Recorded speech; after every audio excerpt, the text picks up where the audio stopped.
everyone. So for this video, we just kind of wanted to talk briefly about autism in the media and kind of the stigmas that go around with it. Because we've watched quite a few shows and or movies that have autistic characters in it and have realized that they all kind of carry the same tropes that aren't necessarily true with autism, but we just keep seeing it and we're so confused by it because we're like, that's not what autism really is. No, I'll see characters and be like, that is not Hannah at all. Like, there are some things that they can pull from, like a Meltdown, but even then, like, they've created a complex thing and made simplistic tropes that go along with it.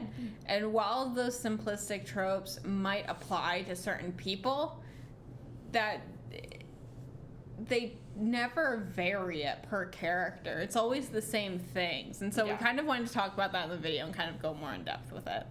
So anyways, the first thing we kind of wanted to talk about how even in resources and support, but majority of the TV shows and movies we see are kids with autism. Children, and oftentimes boys. And they're all under the age of 10. And Hannah and I always joke, we're like, do these movie producers and TV show producers, do they realize that these autistic kids grow up? Like, like anyone, honestly, not even limited to movies and TV. It's like just medical professionals, any type of organizations, anything, they're all geared towards kids. And I'm like, give it 10 years and they're going to be the same age as Hannah. Like, like what? Yeah, it's really bizarre. It is. It's very strange. It's like they almost think that the tools and resources they give just takes out the autism when adulthood hits. And I think that's like a very bizarre, I don't know if that's their intention, but that's kind of like the thing that I always think of is like, is that what they think they're doing? Yeah. Because that's not necessarily true. You know what I mean? If you pull away the support system that was working, it's going to cause issues. And you've had personal experience with that.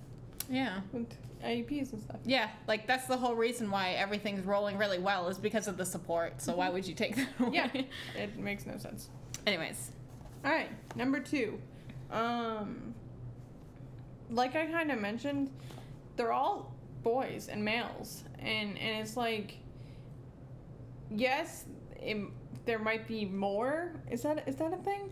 Like more men are diagnosed? Yeah, it is true. Than women? Yeah. For anyone who is unaware towards the history of autism, there's quite a whole bunch on it.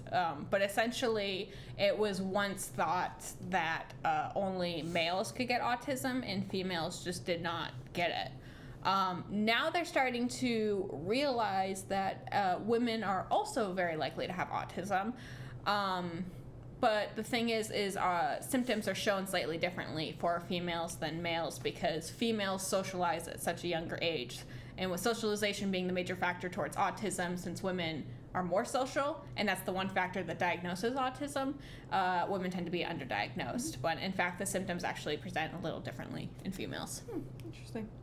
Yeah, so that's just another thing that I've seen, like, just kind of like off the top of my head. I can only think of one TV show that has a female autistic character, and that just came out this year in 2020. It doesn't make sense to me because if females are just as likely to get it as males, why is there not equal representation? But I don't know. Who knows? The media's an interesting place. So the third one I wanted to talk about was the generic monotone voice for everything because it's Sheldon Cooper. Yeah, Sheldon, the Good Doctor. They all kind of have like these characters with the monotone voices, and while again, like everything that we have said, we are saying, and we will be saying, there are going to be people that do fit into that category who also have autism. But, the saying is that we do kind of want to put in here is that, when you meet one person with autism, you've met one person with autism. And I think just having, the real thing that we're getting at is essentially, everyone is so different, hence it's called a spectrum. Why do they keep putting the same simplistic traits towards every character to define autism. Yeah, I completely agree. Another thing is that they all, like, are stereotypically geniuses. And, which, like, again, I'm sure that this applies to some people. But it's not everyone. They don't all have, like, savant syndrome along with it or anything like that. Like, there are Photogenic memory. Yeah. And, like, there are people that are of average intelligence, just like me. Like, it's like, I don't understand why that's just a stereotypical trope that they have in all of their TV shows and movies and stuff like that. The know-it-all and smartest one in the room. Mm-hmm. The next one is, so a lot of shows perceive meltdowns as, how do I put it? You were kind of saying how you were watching a movie where there was a kid with autism, and they were in a grocery store, and everything was fine. The kid was fine. Everything was great. And there was something about cans falling on the floor or something like that, and it caused a meltdown. And while that could be true for some, I feel like that's just such a bizarre thing to show what a meltdown is, because I feel like a meltdown is so much more, where it's these little things that kind of slowly add up and build and build and build, where you don't know how to cope with it, and then it's just one big thing that's just kind of like the nail in the coffin and just causes it. Whereas, like, in the movie, it was kind of portrayed as the kid was doing fine. He was walking with his mom. He was holding his mom's hand. Like, everything was going fine. Yeah. And then it crashed and boom, and he just 0 to 100 lost it. Yeah, and meltdowns can be caused by sensory stuff.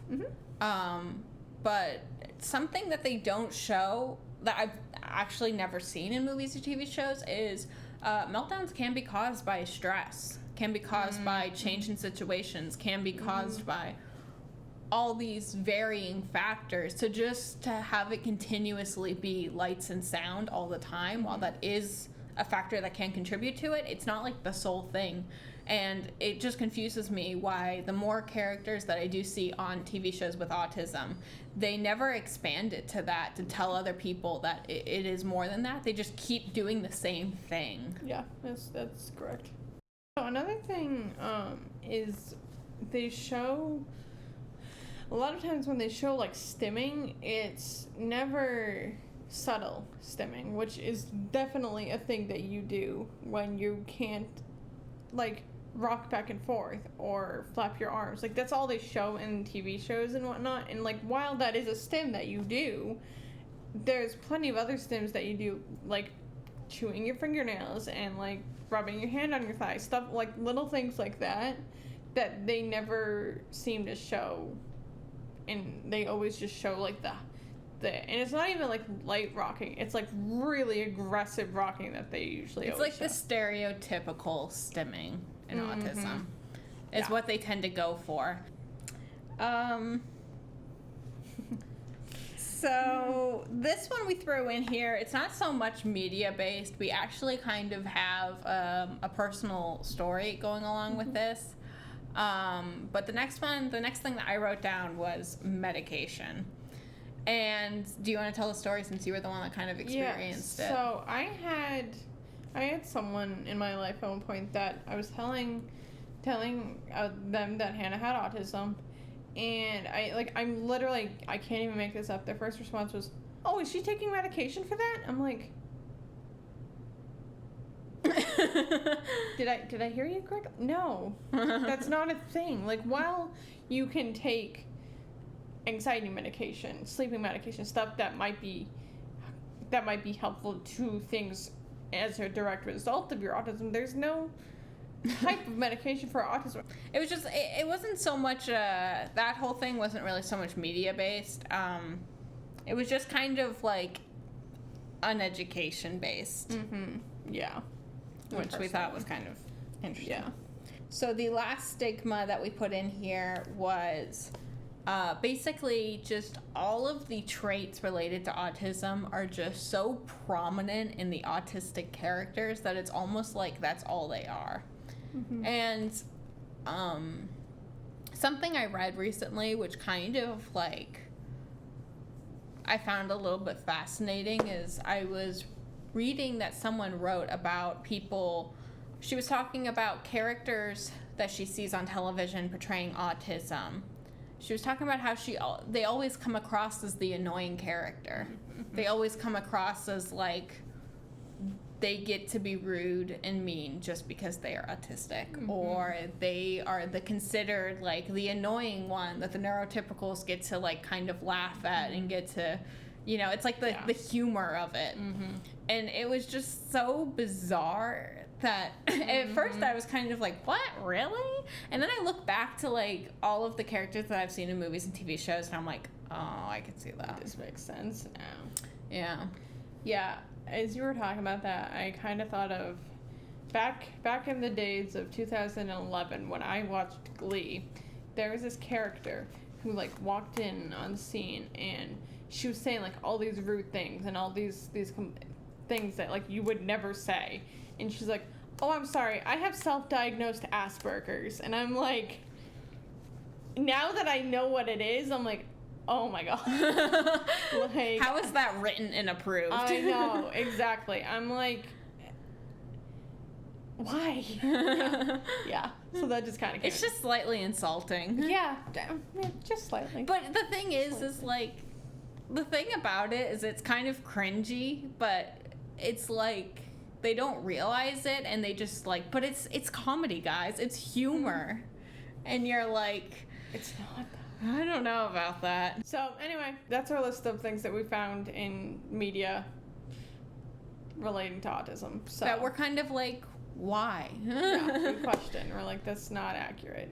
And it's fine if characters have that. Yeah. I don't want that to be the message of this video, in the sense of don't do those things, because that is part of autism, a lot of those things.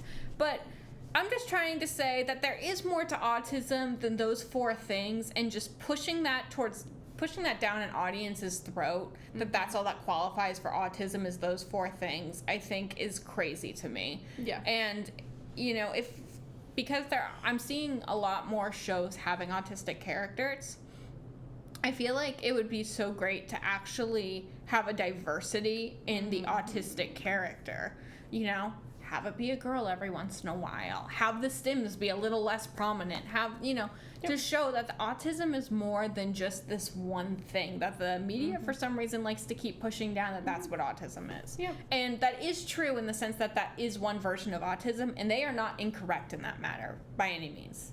That is true.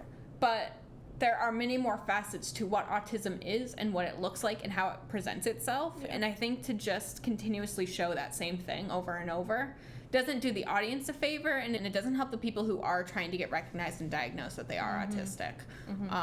Because a lot of the, family and everybody else that they kind of say this to, I think they tend to have a lot of, they don't have a lot of education. The only education they do have is media-based, and yeah. And they'll directly relate to that and be like, this person in this TV show, they can't make eye contact, but you're making eye contact with me right now, so you must not have autism. Yeah.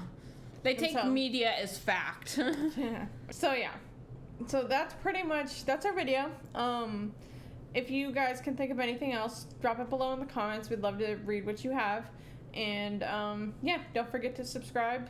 And thank you for going on this journey with us. Yeah. And thank you for watching our video. I hope you have a good night. Very helpful. Bye. Bye. Right. Another one is that, and they all have like this genius chromosome or something like that. Like it's this genius chromosome. I'm gonna cut that part out. They all have a chromosome that signifies geniusism. This was the first word that came to mind.